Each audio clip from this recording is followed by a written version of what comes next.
আসসালামু আলাইকুম বন্ধুরা। ভাবুন তো, একটা সাইন, আর তাতেই কি সত্যিই শেষ হয়ে যায় একটা ভালোবাসার গল্প? আপনারা দেখছেন বড়লোক বাড়ির ছোট বউ গল্পের ১৩৬তম এপিসোডের। ভিডিওটি শুরু করার আগে লাইক, শেয়ার এবং সাবস্ক্রাইব করতে ভুলবেন না। তাহলে চলুন শুরু করা যাক। আজকের পর্বে এমন এক সিদ্ধান্ত যা বদলে দেবে অহনা আর অর্জুনের জীবন। অর্জুন: আমি অহনার সাথে দেখা করতে এসেছি। অহনা: ডিভোর্স পেপার নিয়ে এসেছেন, তাই তো? অবশেষে সেই মুহূর্ত যখন একটা সম্পর্ক দাঁড়িয়ে যায় শেষ প্রান্তে। অহনা: কাগজ দিন, আমি সই করে দেব। কাঁপা হাতে সাইন, আর ভেঙে যায় একটা সংসার। অর্জুন: আমি তোমাকে ভালোবাসতে চেয়েছিলাম অহনা। অহনা: আমার মতো মেয়েকে ভালোবাসা যায় না।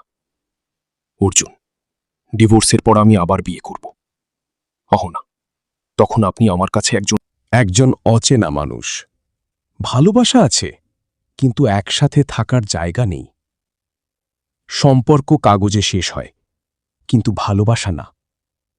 অর্জুন: হ্যাঁ মা, সব শেষ করে দিয়েছি। এটাই কি শেষ, নাকি গল্পে আসছে নতুন মোড়? জানতে হলে দেখতে থাকুন বড়লোক বাড়ির ছোট বউ। লাইক, শেয়ার এবং সাবস্ক্রাইব করতে ভুলবেন না।